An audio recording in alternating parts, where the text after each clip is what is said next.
Saya menyampaikan ada tiga aspek yang perlu diketahui oleh kita semua dalam webinar ini. Nah, webinar ini adalah sangat penting sekali yang menjadi sebuah wadah dalam rangka pemahaman di dalam pemanfaatan dana Boskin di tahun 2024. Boskin sudah berjalan setiap tahun, peningkatan sekolah menerima Boskin setiap tahun juga meningkat.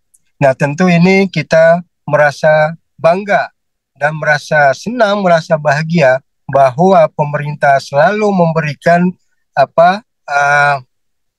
fasilitas kepada satuan pendidikan yang telah memberikan prestasi yang luar biasa kepada anak-anak.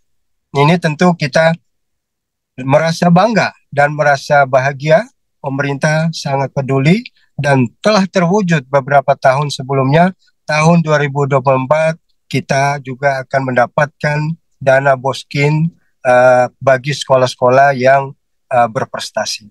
Ada tiga aspek yang perlu saya sampaikan pada webinar ini, Bapak Ibu, Kepala Dinas Provinsi, Dinas Kabupaten Kota, terutama yang mengimplementasikan dana Boskin ini adalah kepala sekolah prestasi yang menerima Boskin tahun 2024.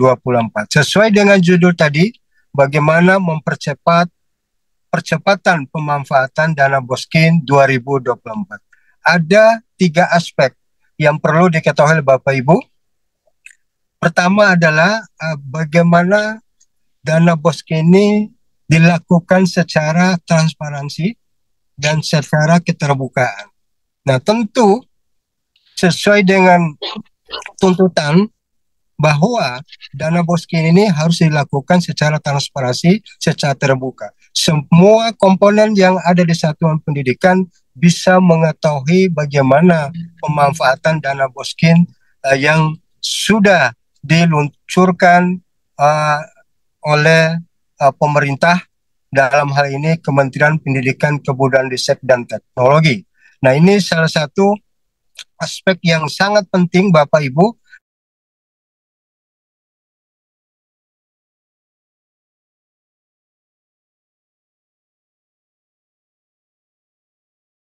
Jangan sampai pada pelaksanaan nanti keluar dari jalur-jalur yang sudah ditentukan oleh kementerian. Ada juknis yang harus dipatuhi oleh kita semua, bahwa dana Boskin ini ada peruntukannya dan ada juga yang tidak boleh dibelanjakan, digunakan dalam dana Boskin ini.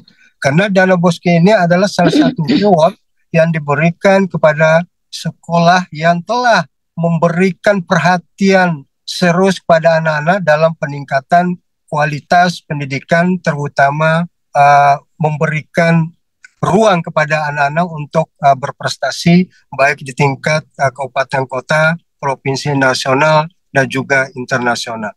Nah, transparansi dan keterbukaan ini sangat penting sekali. Nah, semua komponen bisa mengetahui bagaimana pemanfaatan dana Boskin tahun 2024 ini. Nah, itu yang pertama. Yang kedua, bagaimana kita melakukan koordinasi. Nah, tentu kepala sekolah harus giat, harus rajin melakukan koordinasi agar pemanfaatan dana BOS kinerja 2024 ini dilaksanakan sesuai dengan peruntukannya. Artinya kesesuaian apa yang ada di Juknis itu dengan pelaksanaan di lapangan sudah sesuai dengan apa yang diharapkan oleh kita.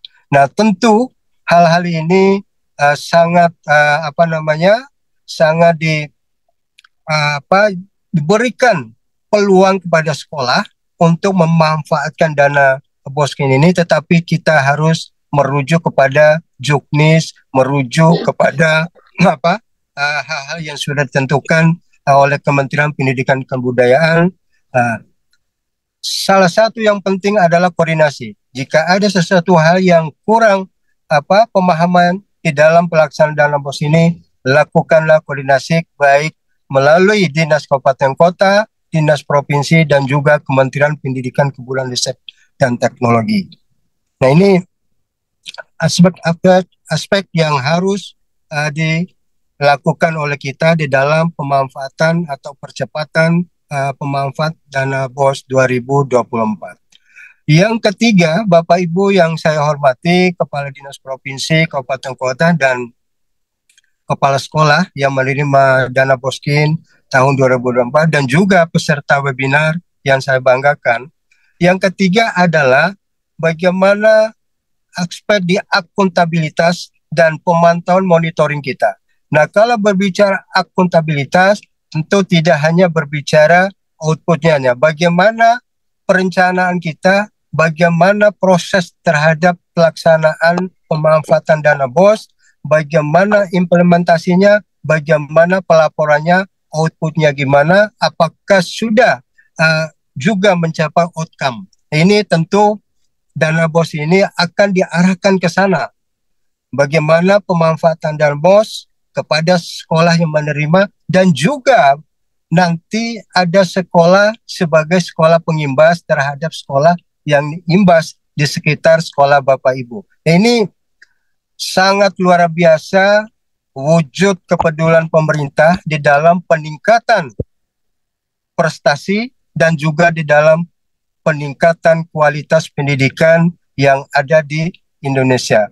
Nah, akuntabilitas, bagaimana perencanaan kita, bagaimana proses di dalam pelaksanaan itu, bagaimana implementasinya, bagaimana pelaporan kita, baik secara administrasi maupun secara keuangan dan segala macam, ini bisa kita pertanggungjawabkan baik di dalam ranah sekolah itu, kabupaten kota, provinsi, dan juga kepada Kemendikbudristek. Ini akuntabilitasnya harus Bapak Ibu lakukan supaya pelaksanaan itu sudah benar-benar sesuai dengan juknis, jukla, dan aturan-aturan yang berlaku sesuai dengan ketetapan pemberian dana BOS kinerja prestasi 2024.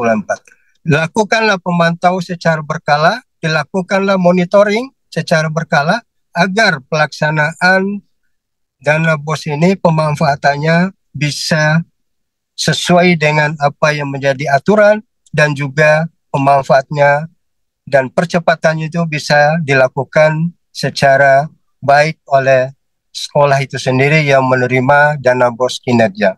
Nah, tentu melalui webinar ini adalah sangat penting sekali agar pemahaman kita semua terhadap pemberian dana BOS ini benar-benar kita memahami bagaimana perencanaannya, bagaimana proses, bagaimana pelaksanaannya, implementasinya, bagaimana mempertanggungjawabkan keuangan yang sudah diberikan kepada sekolah, dan juga bagaimana outputnya, apakah sudah sesuai dengan perencanaan, dan harapan kita bagaimana dana BOS kita memberikan outcome yang luar biasa kepada sekolah-sekolah yang lain atau kepada siswa-siswa yang berprestasi selanjutnya. Ini kita sangat berterima kasih kepada pemerintah yang telah memberikan berbagai fasilitas, berbagai kepeduliannya di dalam meningkatkan kualitas pendidikan di Republik Indonesia, terutama bagaimana sekolah bisa meningkatkan prestasi baik secara akademik maupun secara non-akademik. Nah, banyak program-program yang ada yang sudah dilakukan oleh pemerintah, terutama melalui Kementerian Pendidikan Kebudayaan di dalam merespon, di dalam memberikan reward kepada anak-anak berprestasi. Seperti tadi yang sebelum acara ada beasiswa Indonesia Maju. Nah, ini juga merupakan program yang sangat luar biasa diberikan kepada anak-anak berprestasi, baik dilakukan oleh Kementerian Pendidikan Kebudayaan maupun anak berprestasi di luar Kementerian Pendidikan Kebudayaan. Nah, tentu yang di luar kementerian ini harus dilakukan dulu melalui kurasi. Nah, kurasi ini sudah kita lakukan sosialisasi, dan insya Allah beberapa hari ke depan tim dari Pusat Prestasi Nasional akan melakukan sosialisasi tentang kurasi, tentang program-program lain. Nah, kurasi ini Bapak Ibu adalah salah satu proses untuk mengetahui, mengevaluasi bagaimana pelaksanaan ajang lomba kompetisi di luar Kementerian Pendidikan. Kalau sudah kita melakukan kurasi, terus kita melakukan rekognisi pengakuan, nah tentu ajang lomba penyelenggara itu sudah dinyatakan berkualitas dan bisa sebagai rujukan bagi anak-anak untuk sebagai PPDB, mengikuti beasiswa dan lain-lainnya. Ini sangat penting sekali bagi penyelenggara di luar Kementerian Pendidikan Kebudayaan. Nanti akan disampaikan secara utuh oleh Kepala Pusat Prestasi Nasional tentang program-program yang berkaitan dengan prestasi yang sudah berjalan, sedang berjalan, dan yang akan datang. Mudah-mudahan program ini berjalan terus dan memberikan manfaat bagi sekolah atau satuan pendidikan di seluruh Indonesia. Dan tentu webinar ini adalah salah satu wadah bagaimana kita bisa memahami tentang bagaimana pelaksanaan BOS kinerja di satuan pendidikan. Tentu aspek-aspek tadi yang perlu kita ketahui dan perlu kita kita jaga agar kesesuaian dana BOS yang diberikan kepada sekolah dan hasilnya pun bisa memberikan manfaat yang luar biasa bagi sekolah, bagi daerah yang ada di situ, dan juga terutama kepada anak-anak kita yang berprestasi dan sekaligus meningkatkan kualitas pendidikan.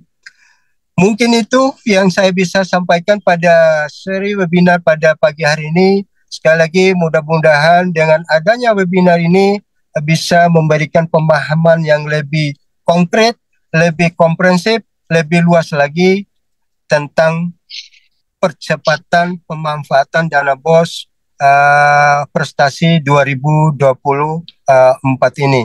Kami harapkan bagi sekolah-sekolah yang menerima dana BOS ini, manfaatkanlah dana ini dengan sebaik-baiknya dalam peningkatan prestasi dan juga di dalam peningkatan kualitas pendidikan di sekolah Bapak Ibu, dan juga sebagai sekolah pengimbas bisa memberikan pengimbasannya, memberikan best practice kepada sekolah-sekolah lain yang tentu Bapak Ibu yang mengetahui sekolah-sekolah di sekitar itu belum prestasinya belum seperti sekolah Bapak Ibu, tetapi Bapak Ibu bisa memberikan pengimbasan dan best practice yang sudah dilakukan oleh Bapak Ibu bisa diberikan kepada sekolah-sekolah di sekitarnya supaya pemerataan kualitas pendidikan itu bisa kita raih di 2045 sebagai Indonesia Emas 45 nanti. Mungkin itu aja yang saya bisa sampaikan. Selamat kepada Bapak Ibu peserta webinar, terutama Kepala Dinas Provinsi, Kepala Dinas Kabupaten Kota, terutama Kepala Sekolah penerima BOS kinerja tahun 2024. Silakan dimanfaatkan dana BOS ini sebaik-baik mungkin agar tujuan sekolah itu bisa tercapai, yaitu dalam rangka peningkatan prestasi dan peningkatan kualitas pendidikan di satuan pendidikan. Mari kita buka bersama-sama webinar ini, Bapak Ibu yang saya hormati, dengan mengucapkan Bismillahirrahmanirrahim. Webinar percepatan pemanfaatan dana BOS tahun 2024 saya nyatakan dibuka secara resmi. Terima kasih. Assalamualaikum warahmatullahi wabarakatuh. Baik, terima kasih kami sampaikan kepada Bapak Musli atas sambutan yang telah disampaikan. Baik, hadirin yang berbahagia, demikian tadi telah kita dengarkan bersama sambutan Kepala Subbagian Tata Usaha Pusat Prestasi Nasional sekaligus membuka kegiatan webinar kita pada pagi hari ini. Selanjutnya kita akan mendengarkan paparan materi terkait realisasi BOS kinerja sekolah prestasi yang akan disampaikan oleh Ibu Triani Oktaria, SPAD MSI dari Sekretariat Direktorat Jenderal Pautik Dasmen Kementerian Pendidikan dan Kebudayaan Riset. Baik, kepada Ibu Triani kami persilakan. Persilakan Ibu Triani. Terima kasih.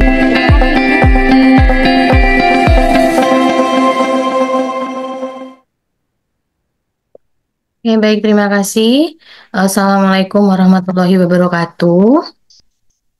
Yang saya hormati Kasubagda Puspresnas, Pak Bapak Musli, yang saya hormati tim dari Puspresnas dan juga Bapak Ibu Kepala Satuan Pendidikan yang hadir pada acara webinar Bos Kinerja Sekolah Prestasi. Saya Triani Oktaria dari Setdijen Pautik Dasmin. Tadi dari Puspresnas telah menyampaikan terkait dengan latar belakang kenapa dana bos kinerja prestasi ini ada. Nah, dana bos kinerja prestasi ini juga telah masuk di tahun ketiga gitu ya. Kalau tidak salah tahun ketiga atau tahun kedua gitu ya. Penerima bos kinerja prestasi, di mana untuk satuan pendidikan ini menggunakan data prestasi di 2 tahun sebelumnya. Jadi kalau Bapak Ibu yang masih bertanya kenapa saya mendapatkan prestasi, berarti itu Bapak Ibu telah berprestasi atas ajang talenta yang diselenggarakan Puspresnas di 2 tahun sebelumnya. Jadi kalau saat ini di 2024, maka prestasi yang dilakukan itu adalah berdasarkan tahun 2022. Banyak sekali juga ya yang bertanya terkait dengan tersebut. Nah, kemudian kenapa prestasi itu ada, bos kinerja prestasi ini ada, karena memang prestasi ini awalnya kita ingin mendorong adanya talenta-talenta yang memang dari bawah gitu ya. Semula di tahun pertama adanya bos kinerja prestasi itu kita hanya sasarannya sedikit sekali ya. Di 2022 ya, 2022 pertama kali ada prestasi, kemudian 2023, kemudian 2024. 2022 kita hanya ada sasarannya cukup sedikit 274 dan kita hanya mencari yang levelnya di nasional ataupun internasional. Lalu ada reformasi kebijakan, transformasi kebijakan di 2023 di mana ada penambahan sasaran karena ingin mengambil atau meningkatkan talenta-talenta dari bawah hingga di level kabupaten kota gitu ya. Namun untuk prestasinya kita perluas kriterianya hingga ke level provinsi, sehingga sasaran di 2023 ini cukup banyak, berkali-kali lipat, kurang lebih ada 202.744 satuan pendidikan penerima prestasi. Nah, bagaimana di 2024? Apakah ada perubahan? Dan semuanya dari Saratin Karya sejauh ini tidak ada mengalami perubahan, Bapak Ibu semua. Jadi Bapak Ibu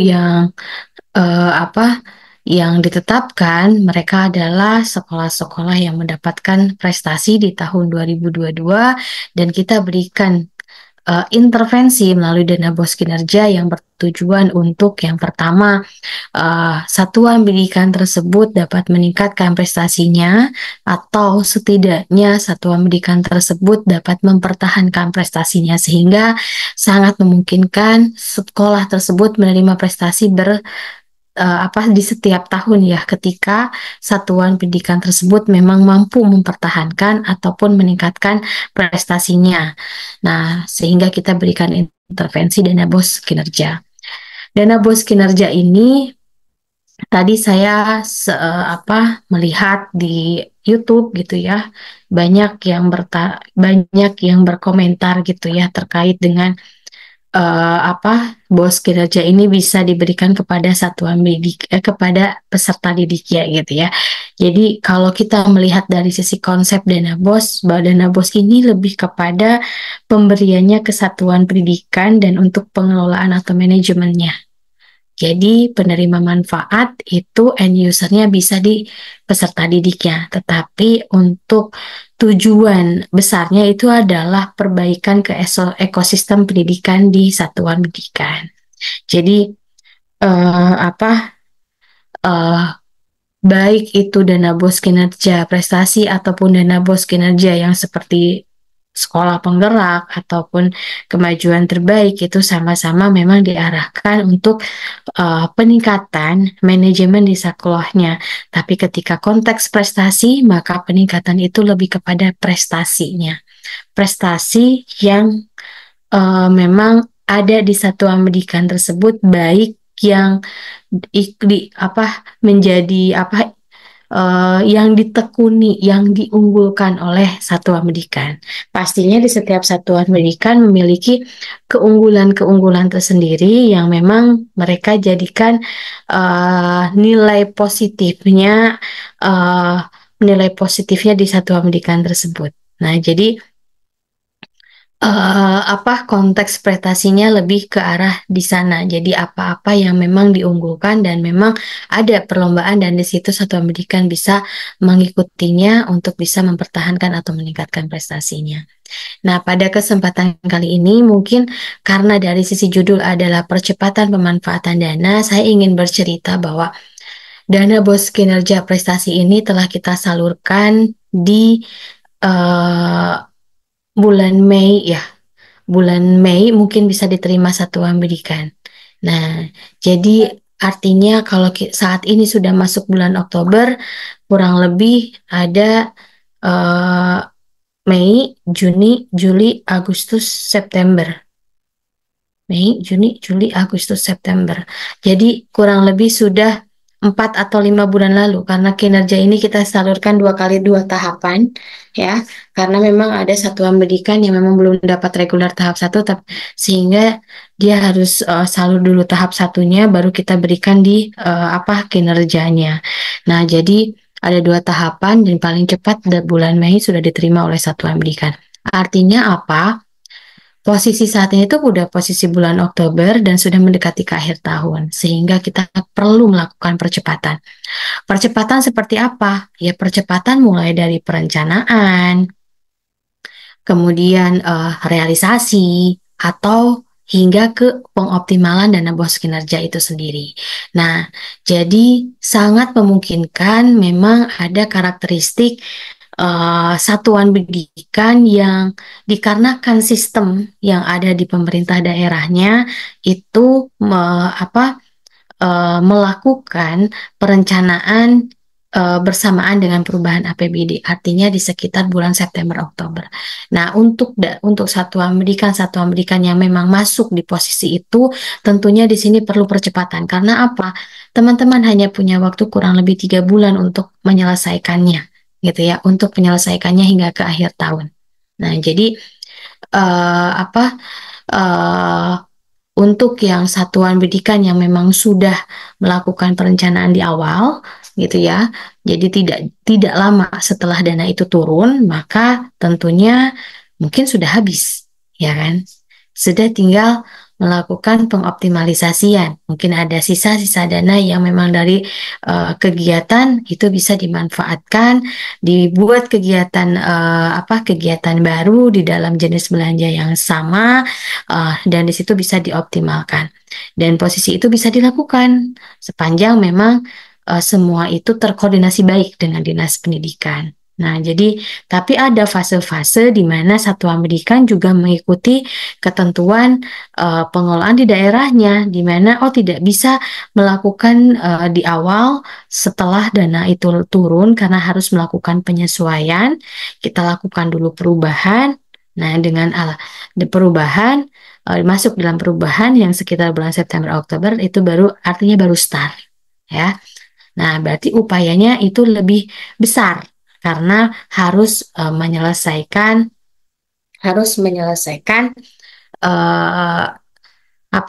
perencanaan untuk harus merealisasikan yang sudah direncanakan itu dalam waktu Oktober, November, dan Desember. Bahkan Desember pun tidak bisa sampai dengan habis waktunya gitu ya, karena setiap daerah tentunya ada batasan, tidak boleh melakukan belanjaan pada tanggal tertentu dikarenakan memang sedang melakukan penghitungan untuk tahun anggaran berkenaan. Nah, jadi di sini sebelum saya memulai materinya, mungkin kita bisa sama-sama untuk mengawal gitu ya, baik dari dinas pendidikan ataupun dari pusat, mengawal satuan pendidikan untuk melakukan perencanaan. Dan semuanya itu harus sinergi, karena kalau tidak sinergi, satunya pasti ketika satu terhambat, maka akan terhambat semua. Nah, jadi meskipun setiap satuan pendidikan memiliki karakteristik berbeda karena tergantung dari sisi daerah, tetapi saya yakin ketika memang semuanya sinergi, baik daerah maupun satuan pendidikan, maka kita akan mencapai apa yang kita tuju. Nah, eh, oleh karena itu, mungkin saya akan memulai dari sisi pemanfaatan dulu ya, bagaimana satuan pendidikan ini melakukan perencanaan yang sesuai kebutuhan. Jadi tentunya kita, Bapak Ibu, saya yakin karena ini juga sudah hampir tahun ketiga kita memperkenalkan perencanaan berbasis data kepada satuan pendidikan, tentunya dalam melakukan perencanaan prestasi merupakan pola yang sama yang bisa Bapak Ibu lakukan untuk melakukan perencanaan apapun itu, karena di perencanaan berbasis data itu merupakan sebuah proses bagaimana kita merencanakan, tapi berbasis data. Ada data baru kita lakukan ada data baru kita lakukan keputusan ya, keputusan perencanaan apa yang akan kita tuangkan. Nah, jadi saya mau izin, saya boleh share screen. Nah, jadi apa saja pemanfaatannya gitu ya untuk dana bos kinerja prestasi?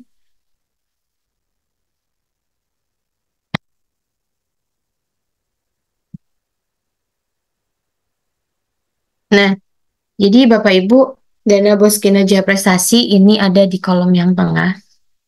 Di kolom yang tengah ini ada terkait dengan asesmen dan pemetaan talenta, ada pelatihan dan pengembangan talenta, dan ada pengembangan manajemen dan ekosistem, juga pembinaan dan pengembangan prestasi satuan pendidikan melalui program pengimbasan untuk sekolah pengimbas. Nah, jadi ada perbedaan antara sekolah yang memang reguler dan ada yang sekolah yang ditetapkan sebagai pengimbas oleh prestasi, oleh Pusprestas.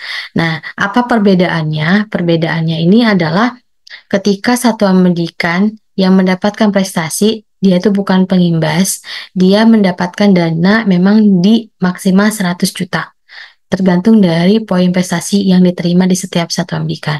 Sedangkan yang di satuan pendidikan yang ditetapkan sebagai pengimbas, dia mendapatkan tambahan sebesar 60 juta untuk melakukan pengimbasan. Jadi dari sisi komponen, mungkin untuk yang komponen 8 itu tidak dilakukan untuk sekolah yang memang bukan pengimbas. Ya, kalau bukan pengimbas berarti yang bukan pengimbas komponennya lebih kepada asesmen dan pemetaan talenta. Ini lebih kepada bagaimana sekolah memetakan talenta-talenta yang ada di satuan pendidikan. Ya, bisa melalui asesmen, membagikan instrumen lalu dianalisis, kemudian ada pelatihan dan pengembangan talenta. Pelatihan ini berarti ketika sudah terbentuk prestasi apa yang akan dibangun oleh si satuan pendidikan, biasanya ini melekat kepada ekstrakurikuler yang dihadirkan di satuan pendidikan. Misalkan untuk biasanya sekolah mengikuti O2SN, olahraga OSN, O2SN gitu yang terkait dengan olahraga ataupun seni ataupun yang lainnya, maka ini bisa diarahkan pelatihannya, ditambahkan pengembangan talenta, perlombaan-perlombaannya diikuti baik di level kabupaten kota ataupun di level nasional ataupun di luar di luar yang memang bukan penyelenggaranya Kemdikbud, tapi misalkan di luar Kemdikbud tapi terkurasi oleh Kemdikbud, itu juga sangat bisa dilakukan untuk pengembangan talenta. Kemudian pengembangan manajemen dan ekosistem, dan ini bisa difokuskan. Nah, semua ini bisa Bapak Ibu petakan ketika Ketika memang Bapak Ibu tahu apa yang dibutuhkan. Ya. Nah, pertanyaannya sering sekali, apakah satuan pendidikan apakah satuan pendidikan ketika punya prestasinya seni, apakah dana bos kinerjanya bisa digunakan untuk di luar seni. Jadi, nah Bapak Ibu, prinsipnya pengelolaan dana bos itu adalah mengikuti 5 prinsip gitu ya. Yang pertama fleksibel, efisien, efektif, akuntabel, dan transparan. Nah, fleksibilitas. Fleksibilitas ini yang sering ditanyakan adalah sejauh mana batasan fleksibilitasnya. Jadi fleksibilitas yang diusung di dalam dana bos sekarang tentunya ini mendukung kebijakan Merdeka Belajar, ya kan? Di mana satuan pendidikan diberikan ruang yang seluas-luasnya untuk menentukan apa yang dibutuhkan, tetapi batasan konteksnya adalah konteks prestasi itu, ya. Jadi batasannya itu adalah satu, melihat dari sisi dana bosnya. Dana bos itu konteksnya adalah kegiatan-kegiatan yang mendukung operasional pembelajaran di satuan pendidikan dan lebih diarahkan ke kegiatan non-fisik. Ya kan? Kegiatan non-fisik artinya memang kegiatan-kegiatan yang memang mendukung untuk apa yang mendukung untuk peningkatan prestasi itu. Jadi konteksnya di sana. Akan tetapi ini bisa juga bersifat yang namanya yang namanya ada fisik, ada non fisik gitu ya. Nah, tapi konteksnya di dalam prestasi ini adalah lebih ke penunjang-penunjangnya ketika Bapak di sekolah membutuhkan karena olahraganya misalkan olahraga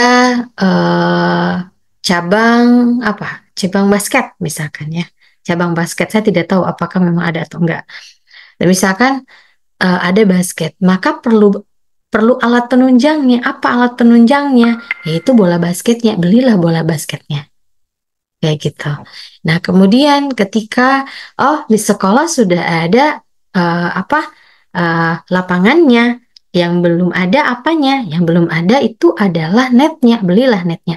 Tapi bukan membuat lapangan baru, ya, karena lapangan itu adalah prasarana. Nah, dana bos itu bukan membuat sesuatu yang tidak ada menjadi ada. Itu yang namanya membangun, ya, prasarananya. Nah, itu tidak boleh. Tapi harusnya ketika memang ada lapangannya, kita lengkapi, gitu ya. Kita lengkapi bahan dan alatnya untuk melakukan itu. Contoh, ya tadi yang saya sampaikan. Nah, jadi bukan lebih ke prasarananya, tapi lebih ke sarananya yang dibutuhkan untuk menunjang ketalentaan yang ada di satuan pendidikan. Nah, itu salah satu contohnya. Nah, kemudian sering banget juga ada pertanyaan bahwa mau tari, ya tari apa yang dibutuhkan? Ketika tari saya membutuhkan beli kaset misalkan. Saya nggak tahu apakah sekarang masih pakai kaset gitu ya, atau memang cukup melihat dari apa yang karena zaman saya mungkin untuk melatih tari perlunya ada tip sama kasetnya gitu ya, terus latihan tari itu berarti sarana yang memang dibutuhkannya gitu, itu yang disediakannya gitu. Tapi untuk sekarang mungkin lebih teknologinya lebih berkembang gitu ya, dan itu yang intinya mungkin saya ingin menggambarkan ke Bapak Ibu hal-hal apa yang dibutuhkan itu disesuaikan dengan satuan pendidikan, tapi konteksnya di konteks prestasi itu tidak keluar dari itu gitu ya. Nah, kemudian Bu, saya mau beli laptop. Laptopnya boleh nggak kinerja prestasi untuk buat laptop? Nah, kebutuhan laptopnya apa yang mendukung si prestasi itu?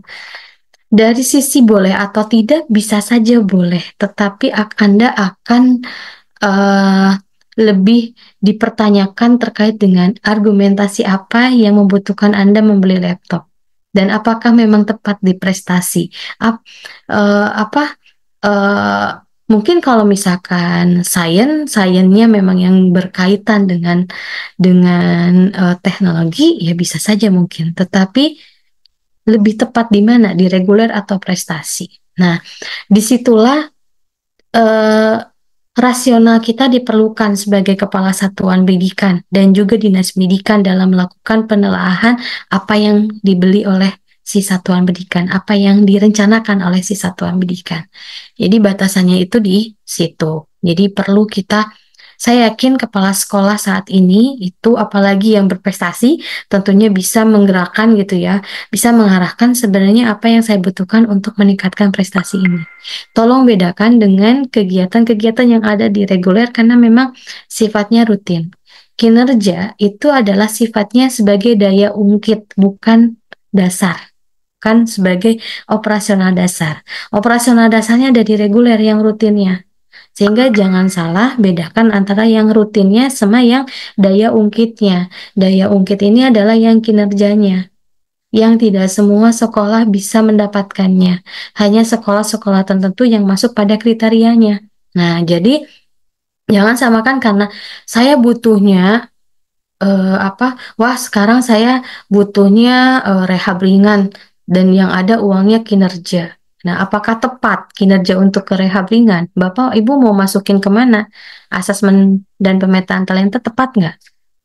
Rehab ringan ke pelatihan dan pengembangan talenta tepat atau enggak?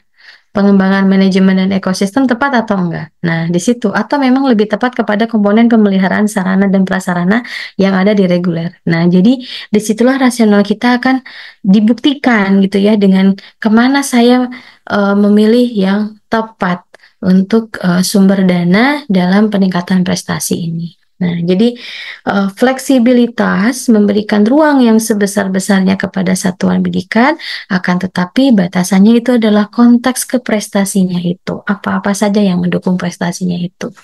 Nah, itu dalam uh, apa untuk Bapak Ibu bisa yang belum melakukan perencanaan bisa segera melakukan perencanaan dan pastikan gitu ya sesuai dengan kebutuhan. Untuk yang sudah melakukan perencanaan dan sekarang akan dilakukan pengoptimalisasian, cek inventarisir semua RKAS-nya, dicek di RKAS-nya mana yang sudah terrealisasi, mana yang belum, mana yang memang Bapak Ibu misalkan masih ada sisa kegiatan-kegiatan sedikit dan Bapak Ibu ada kegiatan yang belum terjalan dan di situ membutuhkan dana dengan karena menggunakan pola yang berbeda, mekanisme yang berbeda dalam melakukan pembelajarannya bisa untuk dioptimalkan, ditambahkan atau membuat pergeseran ya. Nah, itu bisa dilakukan. Atau juga apakah bisa Bu untuk disisakan di tahun ini? Bisa. Dan apakah menjadi perhitungan di dalam penyaluran berikutnya? Tentu tidak gitu ya, tapi akan meskipun tuntutannya itu adalah kalau sisa dari dana bos kinerja itu tidak menjadi pengurang penyaluran, tapi mereka menjadi penambah gitu ya. Dia sisa di tahun ini menjadi dianggarkan kembali di tahun berikutnya dan diselesaikan di tahun berikutnya. Tapi jangan sampai sengaja disisakan karena tentunya sangat sangat disayangkan gitu ya. Dan kemudian tolong untuk yang belum melakukan perencanaan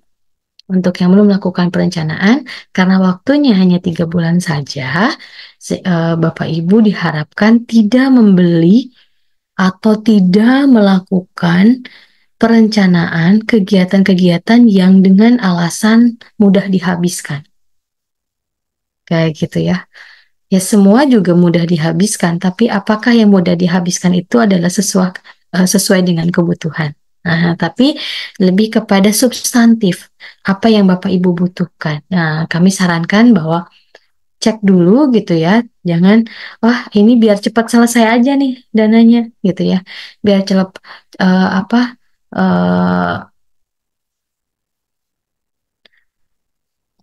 Oke, biar cepat selesai dan bisa segera direalisasikan. Harapannya tidak seperti itu, lakukan sesuai dengan kebutuhan.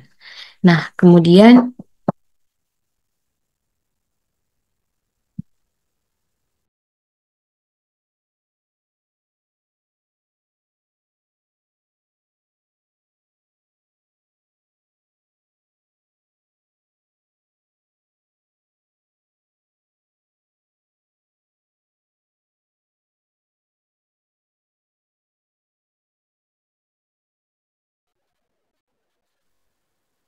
Halo, Ibu Triani.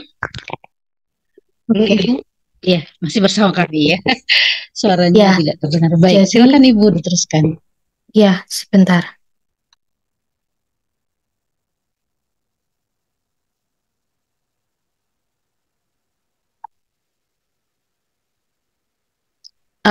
Nah, itu ya Bapak Ibu.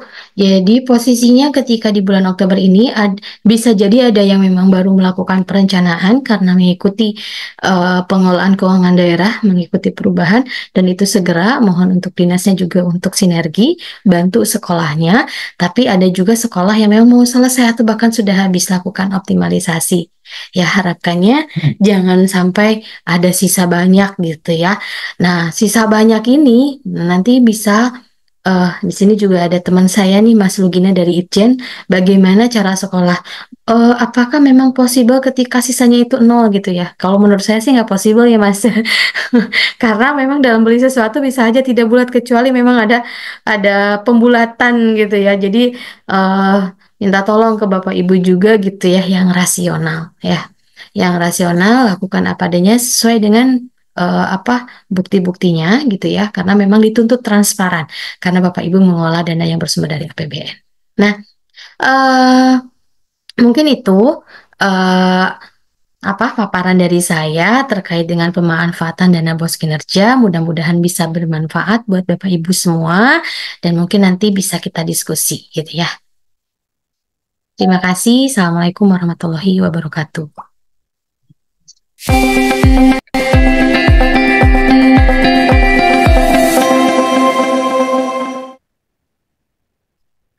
Baik, terima kasih Ibu Triani atas paparan yang sudah disampaikan terkait realisasi bos kinerja sekolah prestasi.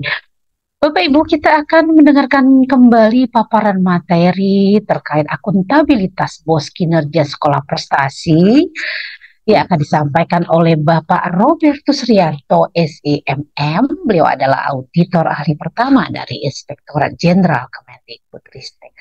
Baik, Bapak Robertus, kami persilakan. Terima kasih. Banggakan.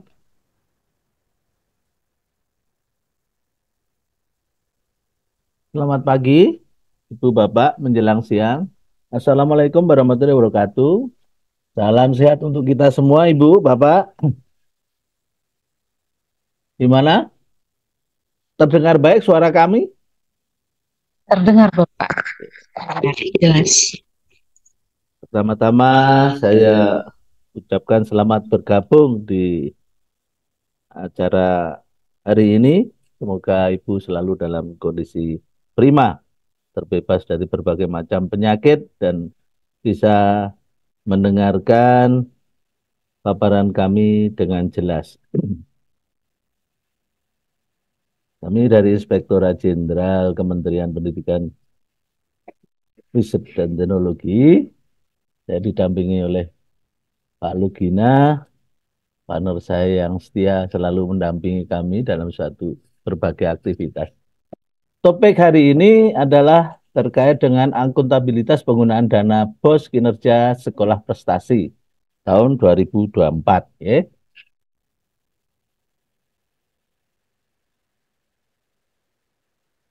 Sebelum beranjak ke apa itu akuntabilitas, coba kita lihat dasar hukumnya dulu terkait dengan bos kinerja ini, mulai dari peraturan pemerintah nomor 50 tahun 2018 tentang perubahan atas peraturan pemerintah nomor 45 tahun 2013 tentang tata cara pelaksanaan anggaran pendapatan dan belanja negara, sampai kepada yang terakhir yaitu keputusan Menteri Pendidikan Kebudayaan Riset dan Teknologi tahun 2024 nomor 211 tentang penerimaan dan besaran alokasi dana BOP PAUD kinerja, dana bos kinerja, dan dana pendidikan kesetaraan kinerja tahun anggaran 2024. Ya, kita nyoba sekarang kita melihat pengelolaan dan prinsip keuangan negara termaktub di Undang-Undang Nomor 17 Tahun 2003 tentang keuangan negara. Yang perlu diingat kembali, prinsip keuangan negara itu 1, tertib, taat pada peraturan perundang-undangan, 3, efektif, 4, efisien, 5, ekonomis, 6, transparan, 7, bertanggung jawab. Tidak kalah pentingnya yang ke-8, memperhatikan rasa keadilan dan kepatutan. Nah, ini prinsip keuangan negara ini memang harus benar-benar difahami. Kelihatannya sepele, tapi justru ini yang menjadi prinsip pengelolaan keuangan negara.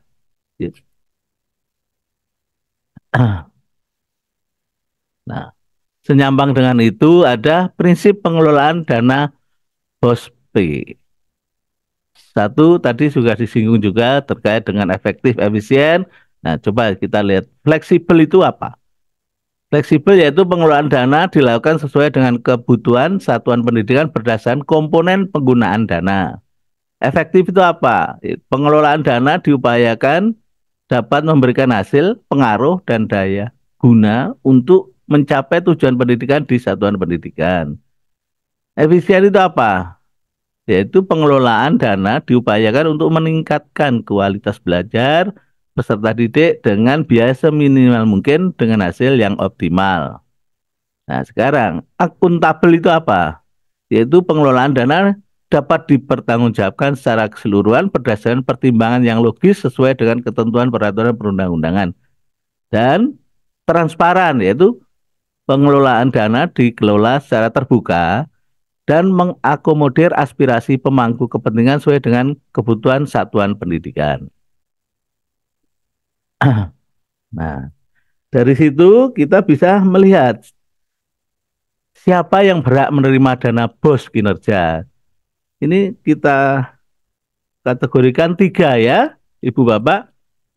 Ada sekolah penggerak, sekolah berprestasi, dan sekolah dengan kemajuan terbaik.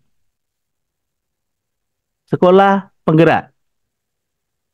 Di situ penerima dana BOS reguler pada tahun anggaran saat ini berkenaan ya. Lalu telah ditetapkan oleh Kementerian sebagai pelaksana program sekolah penggerak. Ini untuk sekolah penggerak. Lalu sekolah berprestasi itu yang bagaimana? Penerima dana BOS reguler pada tahun anggaran berkenaan pernah memperoleh paling sedikit 1 penghargaan atau medali atau sertifikat prestasi pada ajang talenta di tingkat provinsi, nasional, dan atau internasional. Lalu yang 3, tidak termasuk sekolah yang ditetapkan sebagai pelaksana program sekolah penggerak. Ya, jadi tidak yang kategori pertama. Lalu yang kategori yang 3, sekolah dengan kemajuan terbaik, yaitu penerima dana BOS reguler tahun anggaran berkenaan. Lalu yang kedua, termasuk 15% sekolah yang memiliki kinerja terbaik dari sekolah yang melaksanakan asesmen pendidikan di wilayah pemerintah daerah sesuai kewenangan. Lalu yang ketiga, tidak termasuk sekolah yang ditetapkan sebagai sekolah penggerak, SMK pusat unggulan, dan sekolah yang memiliki prestasi. Jadi sudah dipilah-pilah Ibu Bapak ya. Sekolah penggerak apa, sekolah berprestasi apa, sekolah dengan kemajuan terbaik apa. Saya rasa sudah cukup jelas kategorinya. Nah, sekarang coba kita bedah apa itu akuntabilitas. Kita dari versi Kamus Besar Bahasa Indonesia mengatakan akuntabilitas berarti perihal bertanggung jawab, di mana keadaan dapat diminta pertanggungjawaban. Itu dari Kamus Besar Bahasa Indonesia. Kalau pendapat Stanberry tahun 2023, akuntabilitas mempunyai definisi bentuk kewajiban mempertanggungjawabkan keberhasilan atau kegagalan pelaksanaan misi organisasi dalam mencapai tujuan dan sasaran yang telah ditetapkan sebelumnya melalui media pertanggungjawaban yang dilaksanakan secara periodik. Jangan lupa secara periodik ya Bu ya. Mungkin ada pertanggungjawaban apa yang disesuaikan permintaan di petunjuk teknisnya. Kalau harus triwulan ya triwulan, semesteran semesteran, tahunan tahunan. Nanti disikapi bersama apa yang menjadi kewajibannya. Kegunaannya apa sih fungsi akuntabilitas itu? Salah satunya sebagai alat kontrol. Prinsip akuntabilitas merupakan media kontrol berjalannya tugas dan program yang telah dilakukan oleh pemimpin kepada anggotanya maupun kepada jabatan di atasnya. Akuntabilitas dapat dijadikan tolok ukur keberhasilan pemimpin dalam masa jabatan tertentu. APIP maupun pihak yang berkepentingan dapat melakukan evaluasi kinerja yang sudah dilakukan sebelumnya. Lalu fungsi yang berikutnya menekan angka penyalahgunaan tugas. Penyalahgunaan tugas dan wewenang mengarah pada tindakan korupsi. Adanya cacat sistem dalam sebuah organisasi berpeluang besar terjadinya budaya korupsi. Seringkali tindakan korupsi dapat terbongkar setelah adanya proses audit. Melalui laporan pertanggungjawaban, APIP dapat mengetahui potensi dan indikasi adanya korupsi atau tidaknya dalam sebuah organisasi. Lalu yang ketiga juga fungsinya meningkatkan efektivitas dan efisiensi kinerja. Akuntabilitas dapat membantu pemimpin dan atau APIP dan atau pihak yang berkepentingan untuk mengevaluasi titik-titik mana yang belum efektif dan efisien. Dari tadi kalau bisa kita indikator akuntabilitasnya itu apa aja? Satu, adanya kesesuaian antara pelaksanaan dengan standar prosedur pelaksanaan. Adanya sanksi yang ditetapkan atas kesalahan atau kelalaian dalam pelaksanaan kegiatan. Adanya output dan outcome yang terukur. Nah, ini indikator akuntabilitas. Dari situ bisa kelihatan bahwa keberhasilan suatu organisasi atau suatu pekerjaan ataupun proyek ataupun kegiatan itu indikatornya 3 ini. Alur pengelolaan dana BOS, saya rasa di skip aja, udah. Alur pengelolaan dana BOS juga saya rasa mulai dari perencanaan RKAS ya. Saya tidak mengulang lagi dalam artian Bapak Ibu sudah firm betul karena tidak mungkin tidak ada rencana kan gitu. Jadi alur-alur ini sudah merupakan pekerjaan rutin yang selalu dilaksanakan. Oke, kita coba cermati perencanaan. Akuntabilitas perencanaan. Kita coba bedah. Perencanaan dan penganggaran dilakukan sebelum satuan pendidikan menggunakan dana BOS kinerja. Tadi sudah disinggung oleh Ibu Triani ya. Jadi sudah hal yang ini sifatnya bukan menggurui tapi juga sifatnya mengingatkan kembali. Dan itu sudah dipraktekkan Bapak Ibu di satuan pendidikan. Kedua, perencanaan dan penganggaran dana BOS kinerja disusun 1 tahun anggaran dalam bentuk dokumen RKAS ya. Penyusunan dokumen RKAS dilakukan berdasarkan 1. Kebutuhan satuan pendidikan, hasil evaluasi diri pada profil satuan pendidikan. Lalu penyusunan dokumen RKAS dilakukan untuk menentukan 1. Komponen penggunaan dana BOS kinerja yang digunakan, rincian komponen pembiayaan, rincian barang jasa yang dibutuhkan, satuan harga volume yang menjadi basis penganggaran. Lalu menyusun dokumen RKAS dilakukan melalui rapat penyusunan dokumen RKAS dengan melibatkan warga satuan pendidikan dan komite sekolah. Hasil penyusunan dokumen RKAS diinput, dituangkan dalam aplikasi kegiatan dan anggaran satuan pendidikan yang disediakan oleh kementerian. Dalam hal ini RKAS aplikasinya ya. Nah, sekarang coba kita urai lagi bedah pelaksanaan dan penatausahaan. Akuntabilitas pelaksanaan. 1. Penggunaan dana dilaksanakan oleh satuan pendidikan sesuai dengan dokumen perencanaan dan penganggaran dana BOS kinerja yang telah diinput pada satuan aplikasi yang disediakan oleh kementerian. Dalam hal ini aplikasi ARKAS. Maaf Ibu Bapak kalau terlalu cepat ngomong ya. Soalnya ini main cepat-cepatan ini, karena namanya percepatan. Lalu yang kedua, setiap penggunaan dana BOS kinerja oleh satuan pendidikan dicatat secara lengkap yang disertai dengan bukti-bukti pendukung, termasuk dokumentasi pelaksanaan pengadaan barang jasa sesuai dengan ketentuan peraturan perundang-undangan mengenai pengadaan barang jasa oleh satuan pendidikan. Setiap penggunaan dana yang telah dilakukan oleh satuan pendidikan diinput ke dalam sistem aplikasi rencana kegiatan dan anggaran satuan pendidikan yang diselenggarakan oleh kementerian, dalam hal ini ARKAS tadi ya. Lalu yang berikutnya penginputan penggunaan dana dalam sistem aplikasi rencana kegiatan dan anggaran satuan pendidikan dapat dilakukan setiap waktu oleh satuan pendidikan. Jangan menunda-nunda, nanti lupa. Aktivitas itu harus segera di-input ke ARKAS. Lalu penggunaan dana BOS kinerja oleh satuan pendidikan dilaksanakan sesuai dengan komponen yang tercantum pada Juknis BOS kinerja maaf, tahun 2023 dengan memperhatikan larangan penggunaan dana BOS baik di satuan pendidikan maupun oleh pemerintah daerah, dalam hal ini Dinas Pendidikan.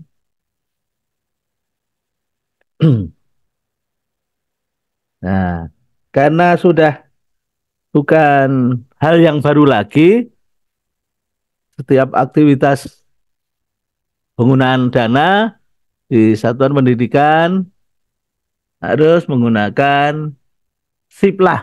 Nah, pengadaan barang jasa satuan pendidikan dilaksanakan menggunakan sistem informasi pengadaan sekolah aplikasi SIPLAH melalui mitra penyedia yang telah bekerja sama. Jadi di situ ada informasi marketplace-nya ya. Jadi sehingga Bapak Ibu saya rasa sudah paham tentang SIPLAH. Tahapan pengadaan nih, persiapan, perencanaan, penetapan penyedia, dan pelaksanaan kesepakatan. Lalu kriteria barang jasa yang dilaksanakan melalui SIPLAH yaitu standar atau dapat distandarkan, memiliki sifat risiko rendah, dan harga sudah terbentuk di pasar. Penggunaan SIPLAH, pengecualian penggunaan aplikasi SIPLAH apabila barang jasa tidak memenuhi kriteria di poin 2 di atas ya. Lalu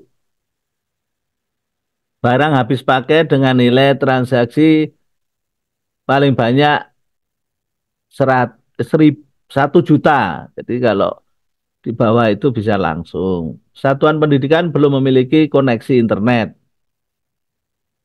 Tapi di NKRI ini saya rasa internet sudah cukup ya, memadai ya. Kalaupun benar-benar tidak ada koneksi internet ya bisa dilakukan secara manual. Bukti pengadaan barang jasa tersedia dan terdokumentasi pada aplikasi SIPLAH. Bukti pengadaan barang jasa harus dicetak dan ditandatangani, disahkan oleh kedua belah pihak serta disimpan oleh sekolah sebagai bukti pertanggungjawaban pelaksanaan pengadaan barang dan jasa. Bertransaksilah menggunakan SIPLAH secara aman. Lakukan seluruh tahapan pengadaan barang jasa sesuai dengan Merdeka Belajar nomor 12 ini. Lalu penggunaan SIPLAH diatur pada Permendikbudristek nomor 18 tahun 2022 tentang pedoman pengadaan barang jasa oleh satuan pendidikan. Jadi di tahun 2024 itu tidak ada alasan untuk tidak memakai SIPLAH, kecuali tadi itu ya, tidak mungkin tidak ada internet atau yang kecualian tadi, pengecualian tidak memenuhi atau belanja di bawah 1 juta itu boleh langsung. Lanjut, saya rasa komponen penggunaan dana BOS kinerja. Nih, tadi kan ada tiga kelompok atau tiga kategori ya, mulai dari sekolah penggerak, sekolah berprestasi, dan sekolah dengan kemajuan terbaik. Lalu kita urai sekarang. Komponen penggunaan BOS kinerja untuk sekolah penggerak. Untuk sekolah penggerak itu digunakan untuk apa? Itu pengembangan SDM. Pengembangan SDM itu ada apa aja di situ? Identifikasi, pemetaan potensi, dan kebutuhan pelatihan. Lalu penguatan pelatihan kriaan, in-house training di satuan pendidikan. Lalu penguatan komunitas belajar bagi kepala satuan pendidikan dan pendidik. Pelatihan bersama komunitas belajar. Pelaksanaan diskusi terpumpun bersama dengan guru. Peningkatan kapasitas literasi digital dan atau kegiatan lainnya yang relevan dalam rangka pelaksanaan pengembangan SDM. Jadi di sini pengembangan SDM itu ada A sampai G ya, kurang lebih seperti itu Ibu Bapak, sehingga jelas apa itu untuk pengembangan SDM. Lalu berikutnya pembelajaran kurikulum merdeka. Untuk apa sih? Yaitu penyediaan atau pencetakan panduan dan buku untuk kebutuhan pendidik dan peserta didik terkait dengan pembelajaran kurikulum merdeka. Lalu pelaksanaan pembelajaran kurikulum merdeka termasuk pembelajaran berbasis proyek secara tematik dan atau kegiatan lainnya yang relevan dalam rangka pelaksanaan pembelajaran kurikulum merdeka. Lalu berikutnya yang ketiga,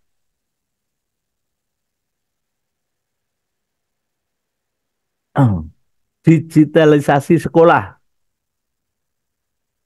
Apa yang dimaksud digitalisasi sekolah? Yaitu penguatan infrastruktur listrik, penguatan infrastruktur internet, lokakarya implementasi digitalisasi sekolah seperti pengembangan media pembelajaran berbasis teknologi dan komunikasi, TIK ya, penyediaan perangkat keras dan perangkat lunak dalam mendukung digitalisasi sekolah. Kegiatan lainnya yang relevan dalam rangka pelaksanaan digitalisasi sekolah. Ini digitalisasi sekolah yang dimungkinkan untuk dilaksanakan.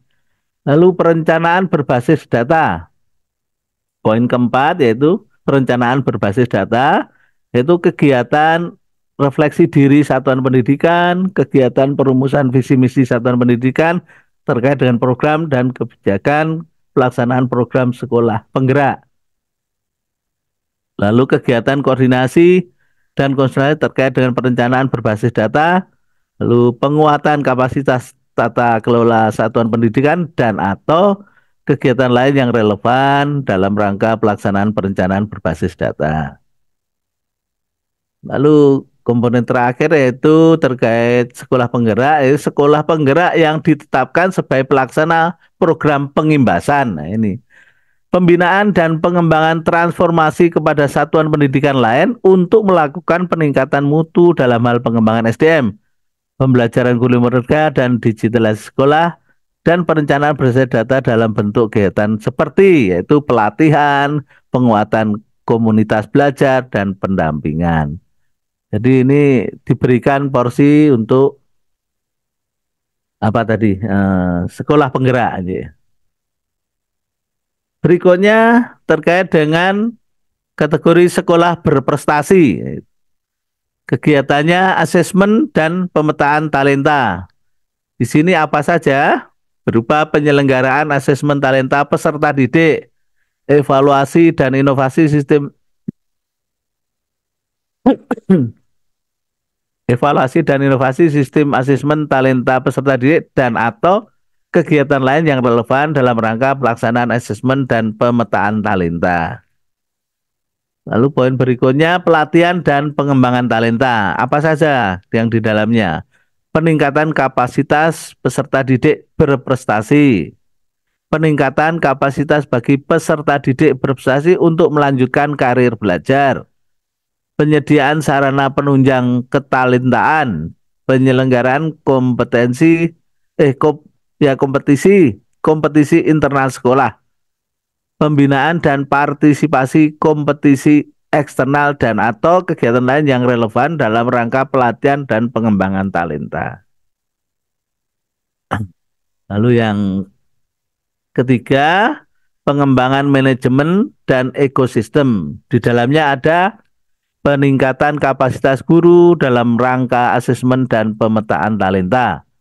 Lalu berikutnya pengembangan kemitraan, pengembangan strategi manajemen talenta sekolah, perencanaan berbasis potensi ketalentaan sekolah, pengelolaan data dan informasi talenta, dan atau kegiatan lain yang relevan dalam rangka pengembangan manajemen dan ekosistem.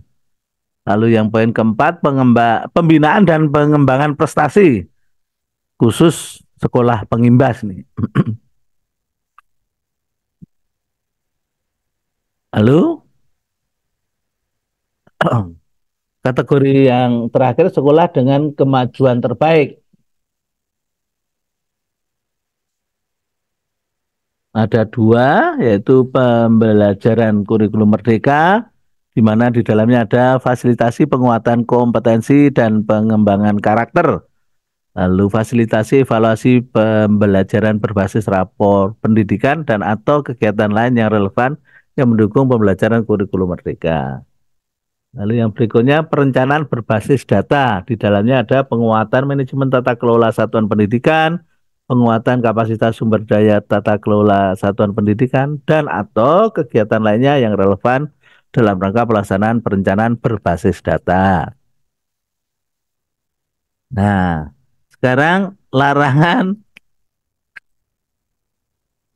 terhadap penggunaan BOS kinerja bagi satuan pendidikan. Nanti ada bagi dinas pendidikan. Ini sekarang larangan penggunaan BOS kinerja bagi satuan pendidikan.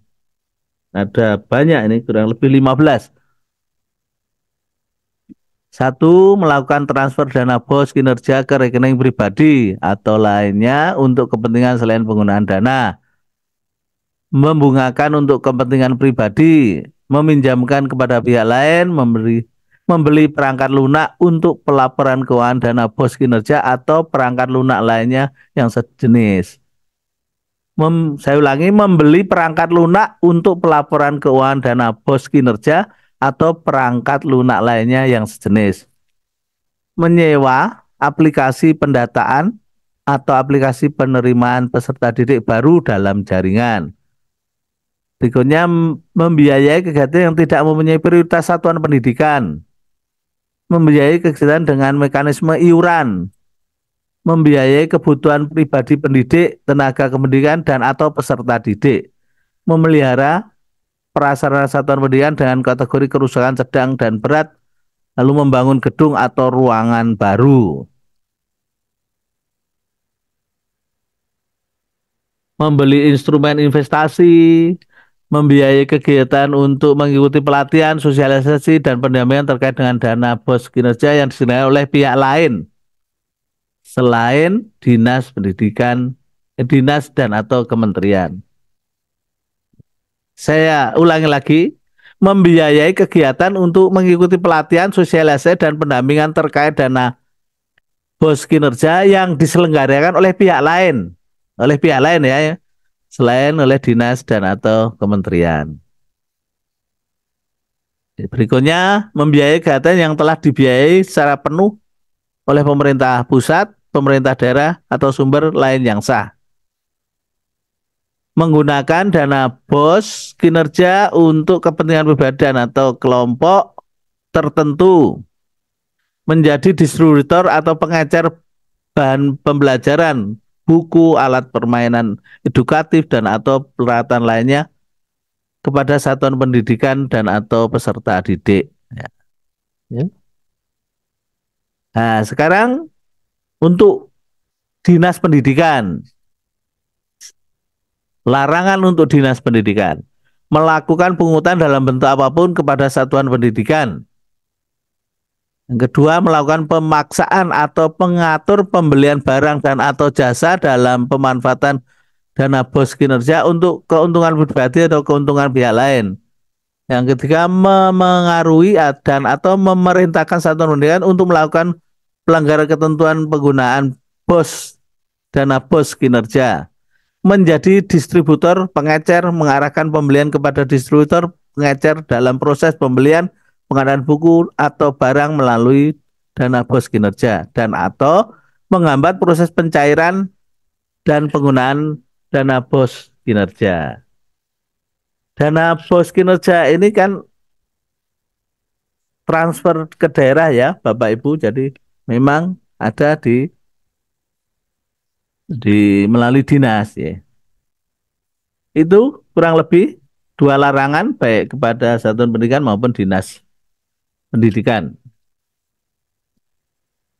Untuk melengkapi akuntabilitas, jadi jangan dilupakan terhadap pelaksanaan pembukuan.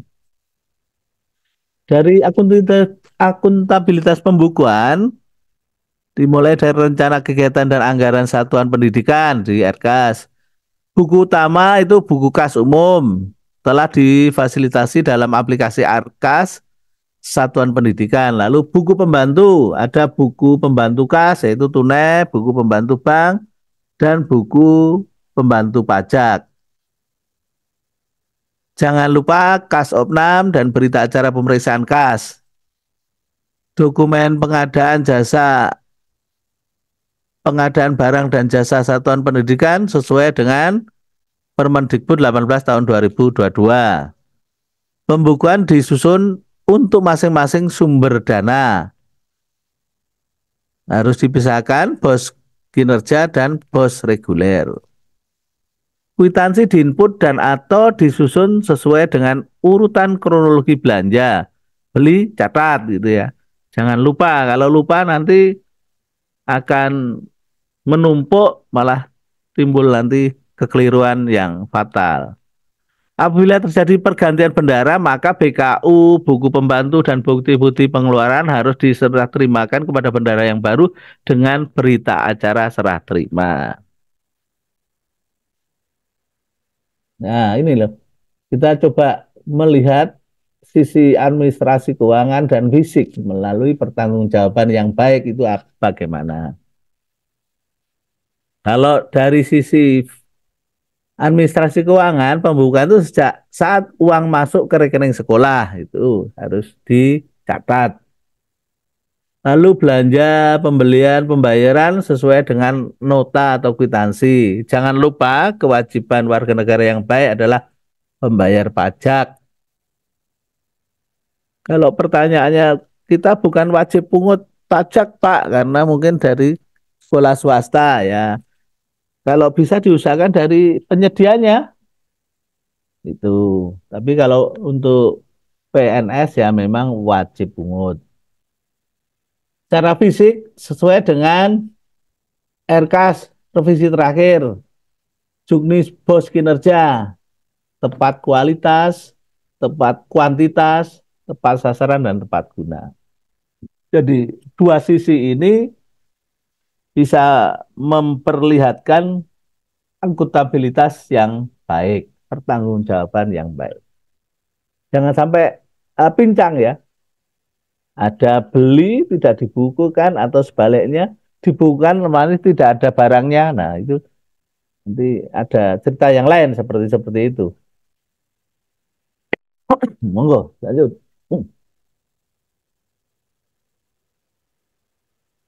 Kalau menilai akuntabilitas pembukuan itu pertanggungjawaban itu ada formal dan material. Jangan lupa 5T itu tepat prosedur, tepat sasaran, tepat kualitas, tepat kuantitas, dan tepat guna. Nah, bagaimana toh RKAS dengan realisasi? RKAS realisasi versi Juknis BOS kinerja. Coba nanti dalam pelaksanaannya Bapak Ibu harus tadi jangan lupa pertanggungjawaban itu formal dan material. Jangan lupa 5T, tepat prosedur, tetap sasaran, tepat kualitas, tepat kuantitas, dan tepat guna. Itu Sehingga semua pelaporan tinggal membuat sesuai dengan kondisi real yang Bapak Ibu belanjakan. Akuntabilitas pelaporan dan pertanggungjawaban.